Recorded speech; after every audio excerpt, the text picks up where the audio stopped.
अंबाजी भगवान शिव से विलग होकर अपने शरीर को भस्म किया, हिमालय के यहां जाकर के पार्वती जी के रूप में प्रकट हुए। हिमालय पुत्री पार्वती बाल्यावस्था से ही निरंतर ध्यानस्थ रहना शिव अनुराग में। जब किशोर अवस्था हुई, किसी से कोई संभाषण नहीं करती थी माता जी, हर समय भगवान शिव के ध्यान में निमग्न रहना, कठोर तप करना शुरू कर दिया। जो बिल्व पत्र सूख कर गिर जाते थे, माता जी उसको अपने मुख में रख करके पा लेती। एक बिल्व पत्र, अपर्णा, शरीर सूखने लगा। माता जी का नाम अपर्णा, भारी तपस्या। भगवान शंकर को एकदम बोध हुआ कि सती का जन्म पार्वती के रूप में हिमालय के यहां हो चुका है और वो हमारे लिए कठिन तपस्या कर रही है। तो सप्त ऋषियों को बुलाया और उनसे कहा कि जाओ इनके प्रेम की परीक्षा लो। जानते हैं, सब कुछ जानते हुए भी ये होता है। जैसे लोग कहते हैं भगवान जानते हैं अपने भक्त को, तो परीक्षा क्यों लेते हैं? तो पढ़ाया तो टीचर ने है, तो सालाना परीक्षा तो होगी ही कि तुम क्या पढ़े हो। ऐसे ही तुम्हारे प्रेम की परीक्षा होगी। तुम हरि को चाहते हो या हरि की रची हुई माया को? हरि की हुई रची हुई माया में आकर्षित हो गए तो जीरो आ जाएगा। वो हरि की तरफ देखते रहे, माया से बच गए तो नंबर आ जाएंगे। 100 के 100 आते हैं, यहाँ 98 96 नहीं आते। 2 ही चैप्टर हैं, हरि पसंद कर रहे हो या हरि की माया। हर भक्त के सामने आता है, तो प्रायः लड्डू ही खाने को मिलता है। बचता वही है जो मामे वे प्रपद्यन्ते माया में ताम तरंति थे, केवल हरि। पार्वती पहि जाई तुम प्रेम परीक्षा लेहु, गिरिहि पेरि पठयहु भवन दूरी करेहु संदेहु। हे सप्तऋषियों, जाओ, हमारी आज्ञा है। पार्वती की प्रेम की परीक्षा लो, यदि पास हो जाएं तो उनको तपस्या से निवृत्त करो। बोलो महादेव जी प्राप्त हो जाएंगे। जाओ भवन को चली जाओ, तपस्या की आवश्यकता नहीं। ऋषियों ने जाकर के पार्वती जी को देखा, मानो मूर्तिमान तपस्या विराजमान हो, अस्थिमात्र हुए रहे शरीर, सूखे पत्ते बिल्व के। मुनि बोले, हिमांचल नंदिनी, इतना कठोर क्या प्राप्त करना चाहती हो? किसकी आराधना कर रहे हो? तुम्हारा लक्ष्य क्या है? यदि हम सुनने के अधिकारी हों तो आप कृपा करके बता सकती हैं। पार्वती जी ने कहा, मन बड़ा सकुचाता है आपसे बताने में। आप लोग कहीं मेरी हंसी ना उड़ा दें जो मेरा लक्ष्य है। मैंने भी बहुत सिखाने की कोशिश की, लेकिन मेरा मन नहीं मान रहा, हठ पकड़ लिया है। क्योंकि मेरे गुरुदेव ने मुझे जो आकर के बचपन में बता दिया, मैं वही हृदय से स्वीकार कर ली। मनु हठ परा सुनई न सिखावा, चहत बारी पर भीति उठावा। नारद कहा सत्य सोई जाना, बिनु पंखन हम चाहि उड़ाना। मुनियो, वैसे आप भी हंस दोगे। ऐसा लगता है जैसे हम भारी प्रबल धारा में बालू का बांध बनाना चाहती हैं। कहां भगवान शिव और कहां मैं? मेरे गुरुदेव नारद ने बचपन में आकर के कहा, तुम्हारे पति देवाधिदेव महादेव होंगे। बस मैं तब से अपने पति की प्राप्ति की आराधना कर रही हूं। पता नहीं आप मेरी बात सुनकर हंसेंगे कि मानो बिना पंख के मैं आकाश को छूना चाहती हूं। ऋषि हंस पड़े और कहा, बात तो सही है। पर्वत से उत्पन्न हुई हो तो इसलिए तुम्हारी बुद्धि भी हमें लगता है जड़ ही है। नारद के उपदेश से आज तक किसी का घर बसा है? नारद के उपदेश से किसी का घर बसा है? अरे जिस जिसका उपदेश किया उसको बैरागी बना दिया, गृहस्थी तो बनाया नहीं। नारद उपदेश सुनकर किसी का घर बसा हो, ऐसा तक प्रमाण नहीं है। देखो दक्ष के पुत्रों को उपदेश किया, 10,000 एक को 1,000 एक, लौट कर नहीं आए, सब बैरागी बन गए। चित्रकेतु को उपदेश किया, घर चौपट हो गया। प्रहलाद जी को उपदेश किया, पूरा हिरण्यकश्यप का नाश हो गया। नारद सिख जे सुनहि नर नारी, अवसि होई तजी भवनु भिखारी। तुम्हारे गुरु नारद जी की जो सीख सुना बर्बाद हो गया, बाबे जी बन गया, भजनानंदी बन गया। वैसे हम बताएं, नारद जी हैं बड़े कपटी, ऊपर से साधु का चिन्ह है, अंदर से कपट। क्या कपट? उसके संसार का नाश कर देते हैं, भगवान से जोड़ देते हैं। मुझे नारद जी की बात कम समझ में आती है। ये उल्टा बोल रहे ऋषि परीक्षा के लिए, गुरु निष्ठा हटाने के लिए, समझ रहे हो? पार्वती जी ने कहा बचपन में मेरे गुरुदेव ने बता दिया, वही मैं। नारद जी की बात आज तक घर किसका? जो नर नारी नारद की बात सुने भवन त्याग करके भिखारी बन गया, प्रमाण है। उनके वचनों पर तुम विश्वास मान रही हो। महादेव जी को पति निर्गुण नीलाज कुबेश कपाली, अकुल अगेह दिगंबर ब्याली। नारद जी ने तुम्हें भगवान शिव को पति बिल्कुल निर्गुण समझो। निर्गुण को बता, दूसरा भी अर्थ होता है और एक अर्थ होता है कि कोई गुण नहीं। नीलाज, नंगे धड़ंगे घूमते कभी कभी। दिगंबर, कोई लज्जा नहीं। कुबेश, भाई सुंदर मुकुट लगाए हो, पोशाक पहने हो, नहीं, चिता की भस्म लगाए, मुंडों की माला पहने, बहुत बाघंबर डाल लिया, ये कुबेश है। कपाली, मनुष्य के मुंडों की माला। अकुल, आज तक कोई पता नहीं लगा कि किस कुल के हैं महादेव जी, क्योंकि सब कुलों के मूल है, मूल का मूल वही है, उनके मूल कोई है नहीं। आगे एक दीवाल नहीं है, 60,000 योजन का एक बरगद का पेड़ है, उसी के नीचे रहते। 60,000 योजन, 1 योजन 4 कोस, 1 कोस 3 किलोमीटर। कितना बड़ा वटवृक्ष? कैलाश में एक वटवृक्ष जिसके नीचे रहते 60,000 योजन का।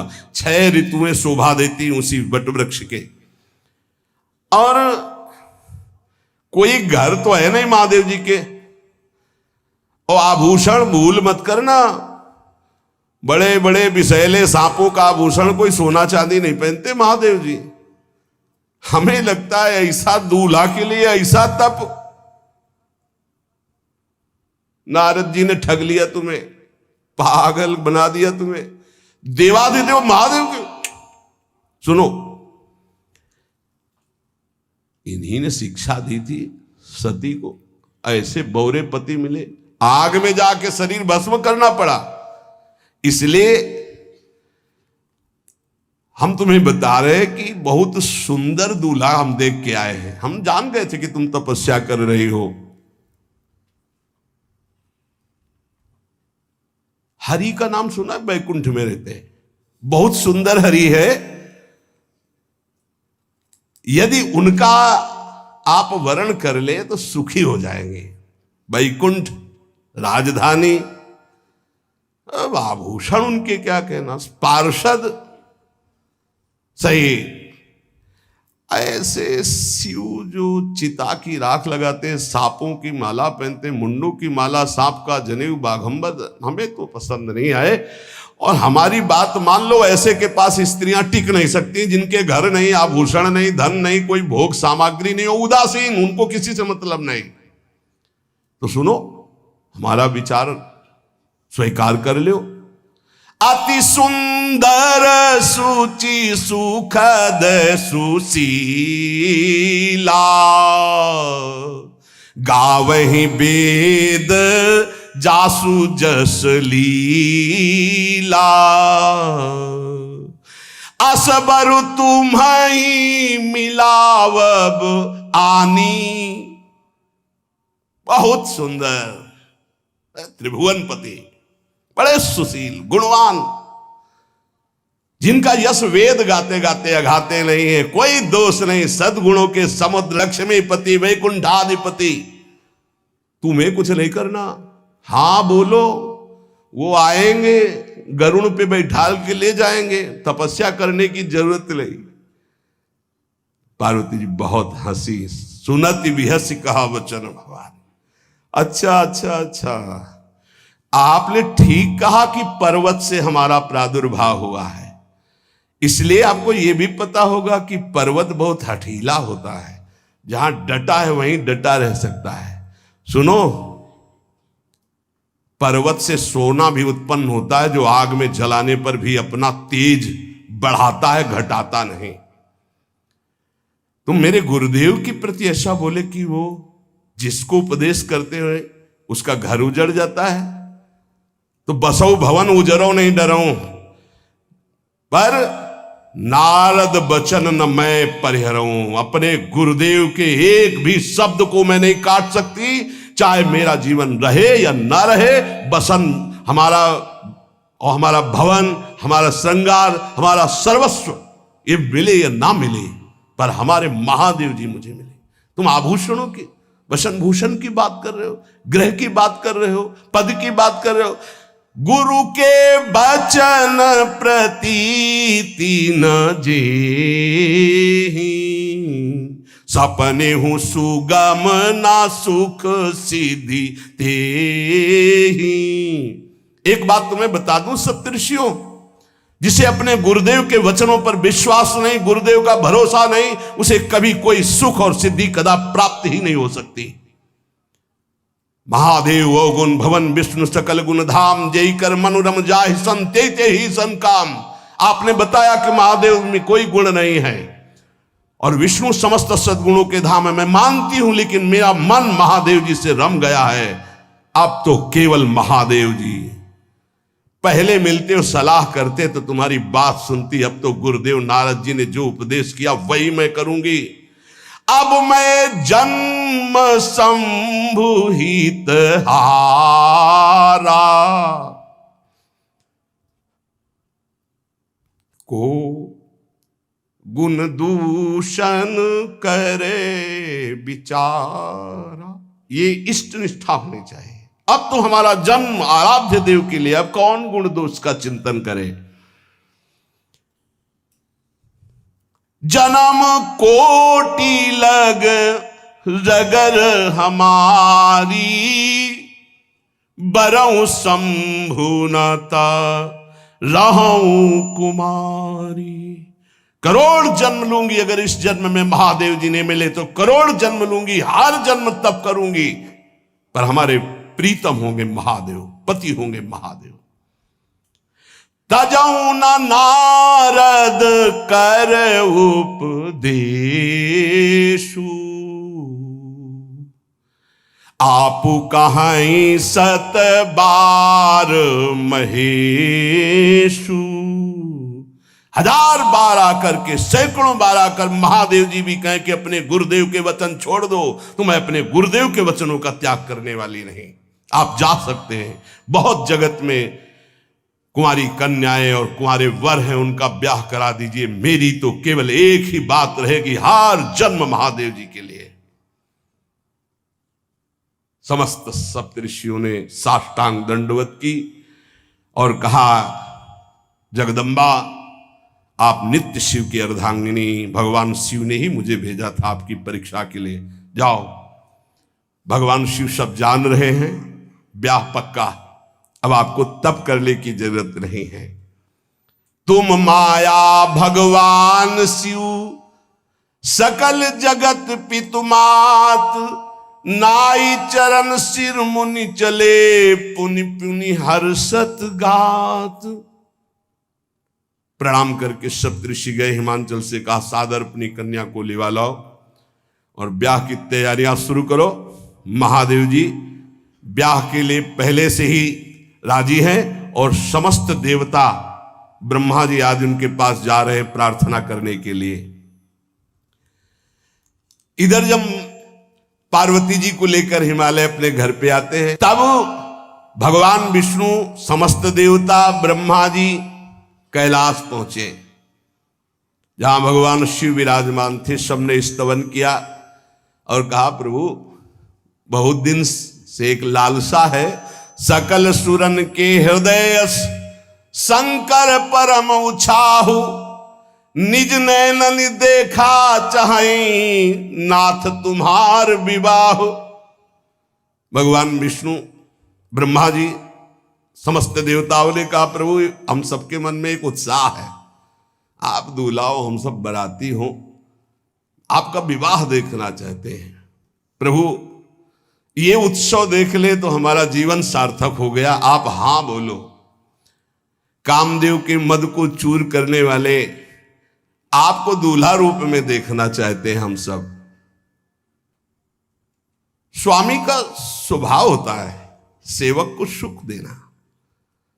पार्वती जी ने अपार तप किया है आपके लिए, आप उनको अंगीकार कीजिए।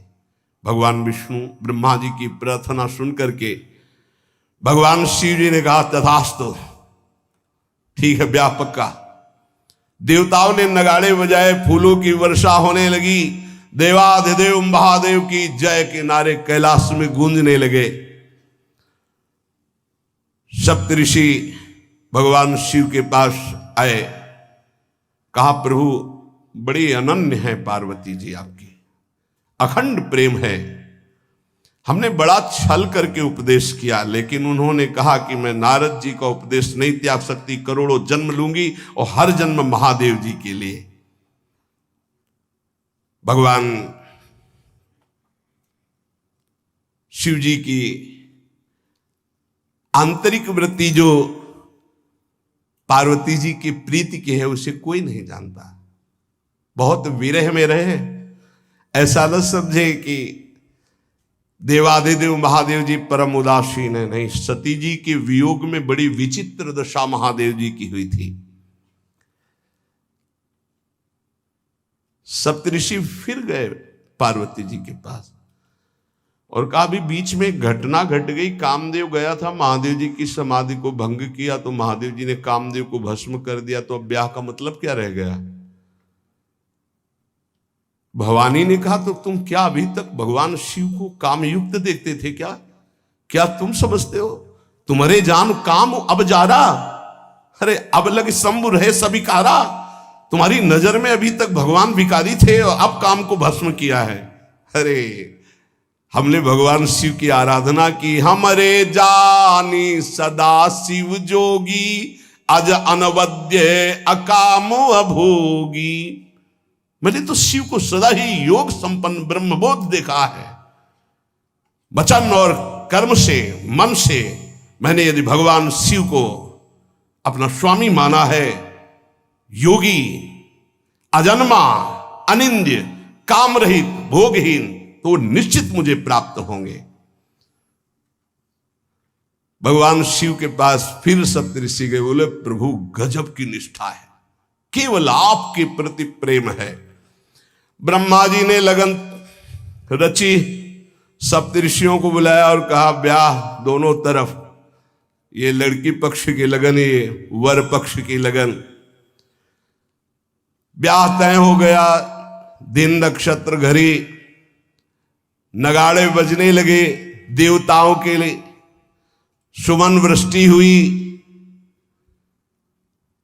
ब्रह्मा जी ने सबको बुलाया, हिमालय ने सबको निमंत्रण दिया। बड़े बड़े पर्वत भेंट लेके आ रहे हैं, बड़े बड़े रसनिधि समुद्र भेंट लेकर के आ रहे हैं।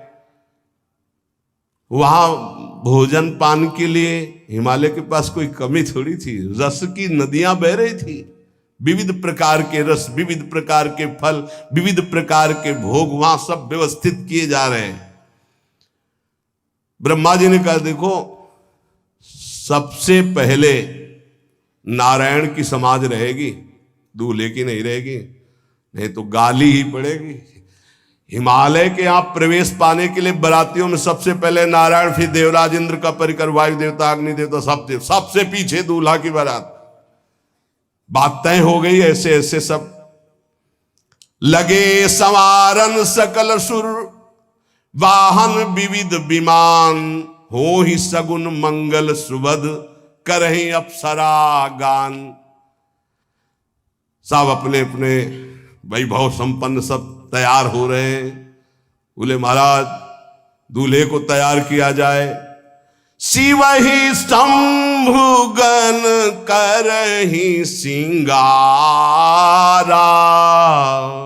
जटा मुकुट अहि मोर संवारा, कुंडल कंकन पहिरे ब्याला, तन विभूति पट के हरि छाला, शशि ललाट सुंदर सिर गंगा, नयन तीन उपवीत भुजंगा, गरल कंठ उर नर सिर माला, अशिव वेश शिव धाम कृपाला, कर त्रिशूल अरु डमरु बिराजा, चले बसहा चढ़ी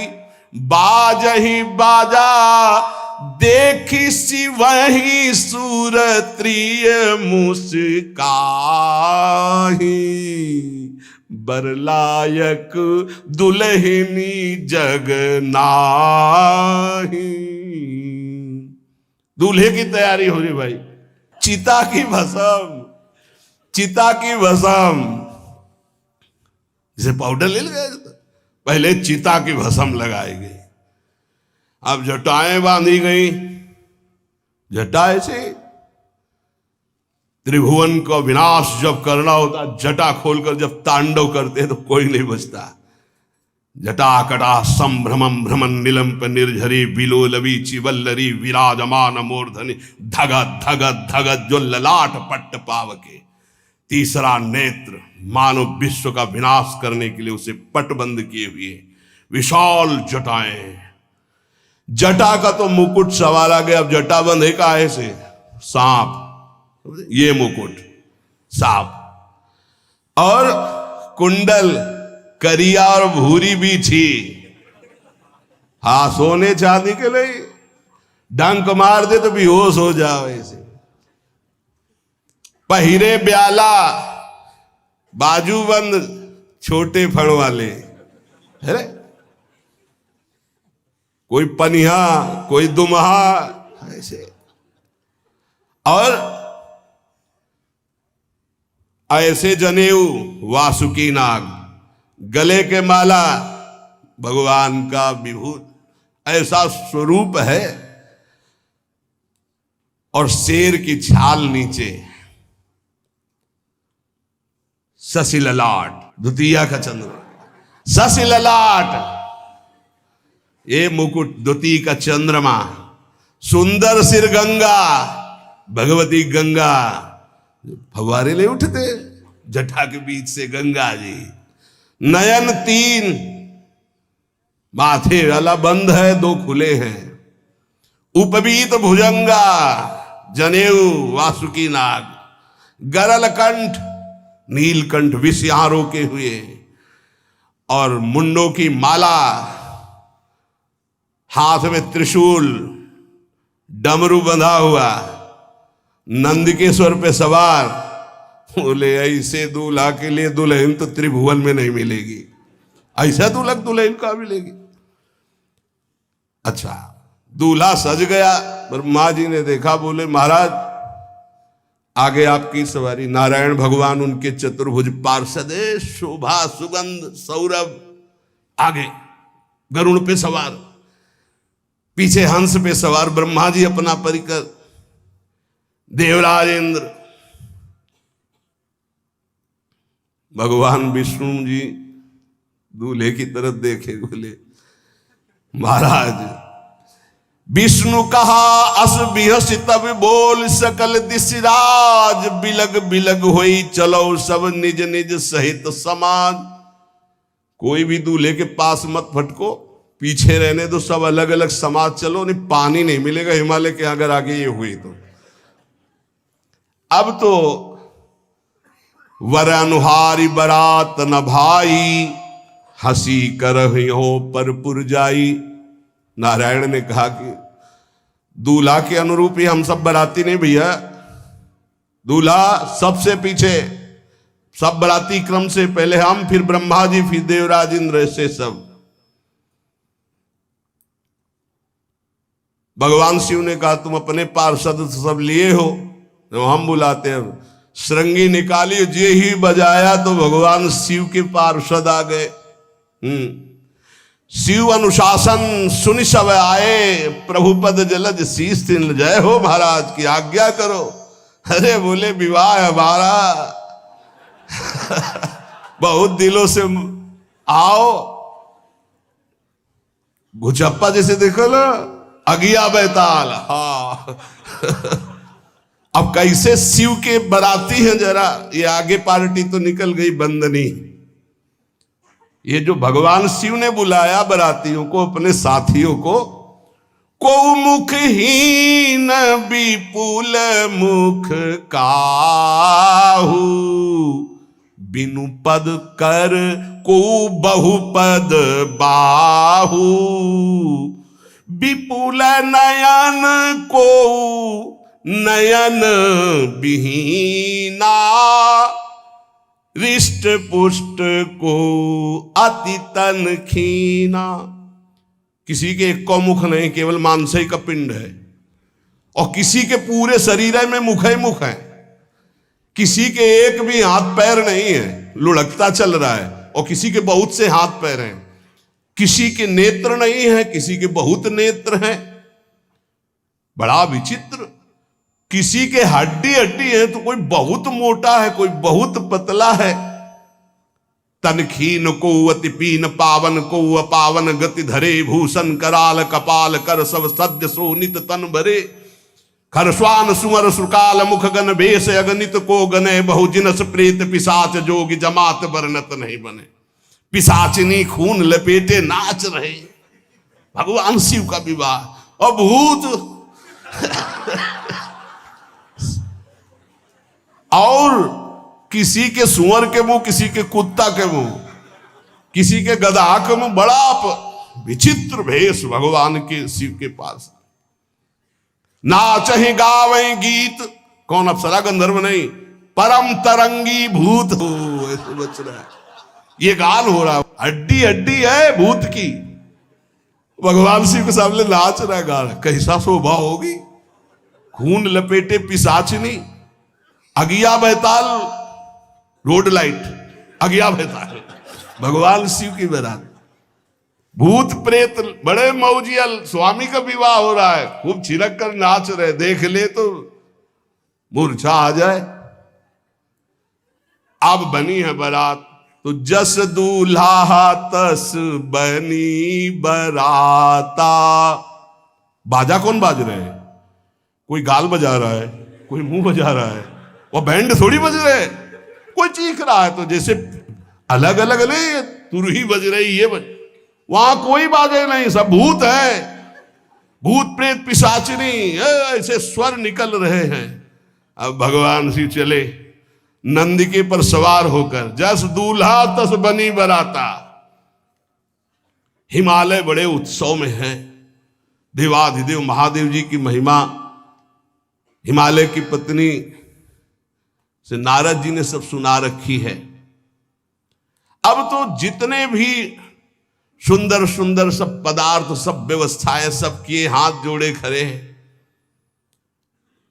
जगदम्बा जहां विराजमान है, वहां सिद्धियों की कौन सी कमी है। ये हुआ कि जय हो बारात पधार रही है, सामवेद का गान करते हुए गरुड़ पर विराजमान भगवान नारायण। सब हिमालय वासी ओहो धन्य है, धन्य, यही दूल्हा है, बाराती है। दूल्हा तो भी बहुत सुंदर हो गए, सब देख के लुभायमान हो गए। नारायण परिकर सब। पीछे देखा हंस पर सवार भगवान ब्रह्मा जी, चतुर्मुख, वेद सब।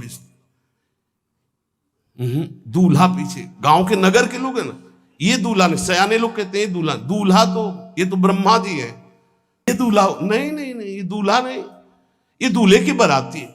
वो गजब, इतने सुंदर दूल्हे के बाराती, तो दूल्हा तो फिर बहुत हृदय में आनंद है, उत्साह है। नगर की बालक बालिकाओं नौवधुओं को ऐसे देख रहे, दूल्हा कौन है ऊपर से चले। जब सब निकल गए तो बहुत हृदय में आनंद था कि अब दूल्हा के दर्शन होंगे। जोई दूल्हा की पार्टी आई, शिव समाज जब देखन लागे, भीतरी चले बाहन सब, जितने अगवाली कर ले आए थे धोती संभाल के जान बचा के भागे। जो बड़े बूढ़े थे, जो महिमा सुने थे, वो धरि धीरज ताहा रहे सयाने, बड़ी हिम्मत करके रुके कि शिव हैं। लेकिन जो नौजवान बालिकाएं, बूढ़ी नौबहुएं, ये को वहां मंगलाचार में नहीं टिकी, सब अगवानी पे भाग पड़ी। धीरज धर करके बालक घर में पहुंचते, जवान पहुंचते, बहुएं, क्या बात है, तुम लोग भयभीत क्यों हो गए, कोई घटना घटी क्या ब्याह में? कहीं काह कही जाई न बाता, ये जमकर धार की धो बरियाता। बारात है, यमराज की पूरी सेना आ गई है। भैया दूल्हा देखा कैसा, बोले बरु बौराह बसह असवारा, ब्याल कपाल विभूषण छारा। देखा है दूल्हा, बरु बौराह बावरा है। क्यों? बैल पे सवार है, सांप की माला पहने, भस्म चिता की लगाए, मुंडों की माला। अरे पूछो मत, ऐसा दूल्हा। दूल्हे के शरीर तन छार ब्याल कपाल भूषण नगन जटिल भयंकरा, संगभूत प्रेत पिशाच जोगिल बिकट मुख रजनी चरा। जी के लौट के बता रहे हैं, भाग्य मनाओ, जो जियत रहा है बारात देखत, पुण्य बढ़ते ही कर सही। जिंदा लौट आए बड़े पुण्य समझो, जो बारात देख ले और जिंदा रह जाए, बड़े भाग्य तिनके। देखी सो उमा विवाह घर घर बात सब लड़कन, सबने कहा कि अगर दूल्हा को बाराती को देख के जिंदा रह जाए तो विवाह देख पावेगा, मतलब जिंदा नहीं रहेगा। जो बड़े बुजुर्ग थे वो समझा रहे हैं, देखो भगवान शिव हैं, ये उनकी समाज है। सबको वास दिलाया गया। अब आरती करने के लिए, सुमंगल गाने के लिए नवीन नवीन स्त्रियां पार्वती जी की माता के साथ आ रही हैं।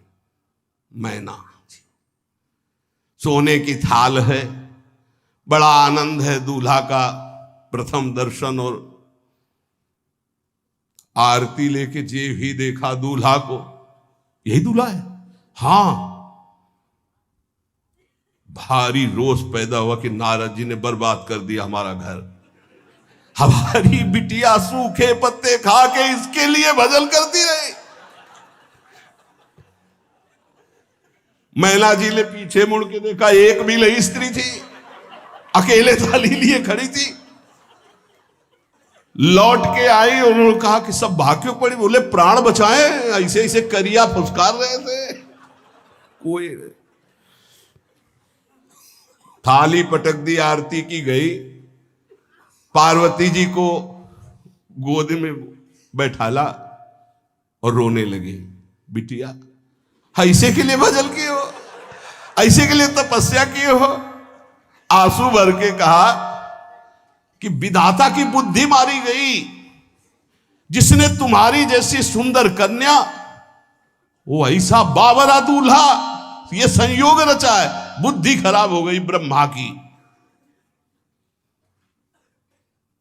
कसकीन बरु बौराह विधि जय तुम्हें सुंदरता, त्रिपुर सुंदरी भगवती पार्वती जी। अरे जो फल लगना चाहिए कल्प तरु में, वो बमूर में लग रहा है। ये आज वही दिल उत्सव, ब्याह का उत्सव भगवान शिव। अच्छा तो मेरा निर्णय सुन लिया जाए मैना जी का, अगर मेरी बात नहीं मानी गई तो हिमालय के शिखर से अपनी बेटी को लेकर गिर के आत्महत्या कर लूंगी, ब्याह नहीं होने दूंगी, फाइनल।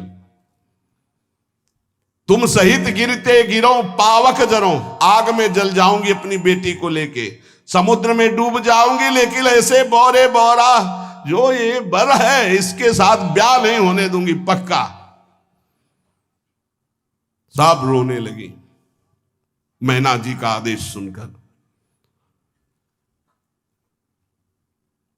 मैना जी कहती, हाय मैंने नारद जी का क्या बिगाड़ा था, नारद कर में काह बिगाड़ा, भवन मोर जिन बसत उजारा। कितना बढ़िया सब चल रहा था, बेटी को उपदेश किया कि वर तुम्हारे शिव देवाधिदेव महादेव, बर्बाद कर दिया सब। ऐसा दूल्हा, सच्ची मैं ठगी गई नारद जी के द्वारा, पर अब अपना घर बर्बाद नहीं होने दूंगी। क्या जाने नारद जी बेटी का प्रेम क्या होता है, बांझ कभी प्रसव की पीड़ा जानती है, क्या जाने बाबा जी है हमारी बेटी हो ऐसा दूल्हा। जब देखा कि मां बहुत गुरुदेव को उल्टा सीधा बोल रही है, तो उन्होंने कहा, माता विचार पूर्वक। जननी ही बिकल बिलो की भवानी, बोली जुत विवेक मृदुबानी। मां विचार पूर्वक, तुम क्यों ऐसा आलाप कर रही हो, अगर मेरे भाग्य में ऐसा पति लिखा है तो तुम टाल नहीं सकती। कर्म लिखा जो बाउर नाहू, तो कत दोष लगाई काहू। तुम सन मिटे की विधि के अंका, व्यर्थ लेहू जनि मातु कलंका। मां मेरे भाग्य में ऐसा ही लिखा है, आप व्यर्थ में क्यों रो रही। जब पार्वती जी की ऐसी करुण बात सुनी तो सब स्त्रियां रोने लगी, विधाता को दोष लगा रही। नारद जी के पास हिमालय गए, बोले हम तो संभाल लेंगे, घर में सब गड़बड़ हो गया। अरे इनको समझाते कि ठीक से आते, कैसे आए हैं ये, जैसे विनाश कर ले आए हो। अरे ब्याह कर ले आए, घर में सब बिगड़ गया, मैना बिखर गई, ब्याह बंद, अब नहीं होगा, संभालो जाके। नारद जी गए और जाकर के मैना को कहा, देखो ये इनका बाहरी रूप है, ये जो आपके यहां पार्वती के रूप में जन्मी, ये नित्य इनकी अर्धांगिनी सती है, जो यज्ञ भवन में शरीर छोड़ करके आपके यहां जन्मी, ये इनकी नित्य संगिनी है। आप ऐसा शोक मत कीजिए। नारद जी विविध प्रकार से माता को समझाया। इनके द्वारा एक भ्रम हो गया था, तो इनको शरीर त्यागना आवश्यक हो गया। जब भगवान श्री राम सिया जी के लिए, हे खग हे मृग हे मधुकर श्रेणी, तुम देखी सीता मृग नैनी, ऐसा पुकार रहे, तो भगवान शिव ने प्रणाम किया और सती जी के मन में संशय हुआ। सती जी ने सीता वेश धारण किया। जब भगवान शिव ने जाना तो उसी समय त्याग कर दिया था कि अर्धांगिनी रूप में अब कभी स्वीकार नहीं करो, क्योंकि पूज्य माता का रूप आपने धारण किया। तो मूल बात ये थी, इसीलिए योगाग्नि में जाकर शरीर को भस्म कर दिया और आपके यहाँ पार्वती जी के रूप में जन्मी है। जब नारद जी ने बताया कि आप बिल्कुल धैर्य रखिए, भगवान शिव का वैभव आपने देखा नहीं, ये इनका बाहरी रूप है, समझाया मैना को, तसल्ली के। बोले अभी दूल्हा रूप आपको दिखाते हैं, आप चुप रहिए। तब मैना के हृदय में कुछ शांति हुई। जितने गांव के नगर के सब लोग थे, सबको सूचना पहुंची, डरो मत, भगवान शिव है, ये लीला कर रहे हैं। अभी नारद जी गए और बोले विवाह करना है कि नहीं करना, शंकर जी से कहा। बोले आए इसीलिए, बोले ये सब बंद करो आप, ये रूप से विवाह होता है, वह हमारी सारी जो बिचौलिया में पिट रहे हैं हम, उधर जाओ तो उधर, ये रूप हटाओ। बोले कौन सा रूप धारण करे, दूल्हा रूप धारण करो। भगवान शिव ने जे भी, बहुत सुंदर शिव है, कर्पूर गौरम जैसे चिदानंद, 16 वर्ष की अवस्था, हाथ में दर्पण और अद्भुत मुकुट धारण किए हुए, जटाएं ढकी हुई, गौर वर्ण, वो सुंदर रूप जो देखे सो मोहित हो जाए। ध्याये नित्यम महेशम रजति किरणिभम चारु चंद्रावतंसम। कैसा सौंदर्य रूप महादेव जी का। चलो अब जो जेवनार के लिए सब शुभ नववधुएं सब मैना जी को बुलाया, देखो दूल्हा आ रहे हैं, एक एक कदम ऐसे चल रहे, संभाल संभाल के जैसे चलना सीख रहे हो। तांडव करने वाले चरण है, पर नारद जी ने को अब नहीं, नव किशोर अवस्था, हाथ में दर्पण, वो सुंदर रूप भगवान शिव का, एक एक कदम बारात में जो देखे सो मोहित। मैना ने कहा हो अहो भाग्य, ऐसे दूल्हा बोले वही हैं जो नंदी पे सवार थे, इनके स्वरूप को जानना बड़ा कठिन है। अब जो सुंदर जेवनार हुई बरातियों के साथ भगवान शंकर की बड़े मधुर गीत गाए जा रहे हैं। मुनियों ने फिर हिमवान को लगन पत्रिका सुनाई। विवाह का ठीक समय देख करके समस्त देवता और वेद स्वयं मूर्तिमान होकर वेद उच्चारण कर रहे हैं। भगवान शिव का पाणी ग्रहण संस्कार हो रहा है। पार्वती जी जब श्रृंगार करके सभा में आई ब्याह मंडप पे, तो कोई ऐसा नहीं था जो देखकर मोहित न हो गया हो। त्रिपुर सुंदरी अम्बा है, लेकिन सब ने उनके श्री चरणों में सर झुकाया, क्योंकि जगदात्मा महेश पुरारी जगदम्बिका जानि भव भामा, सुरन मनन मन कीन प्रणाम। ऐसा सुंदर रूप अम्बा जी का त्रिपुर सुंदरी है। जब वो दुल्हन रूप में पधारी, कोई भी ऐसा नहीं था जो एक बार देखकर मोहित न हो, पर सब श्री चरणों में, क्योंकि जगदम्बिका है, भगवान शिव की आद्या शक्ति है।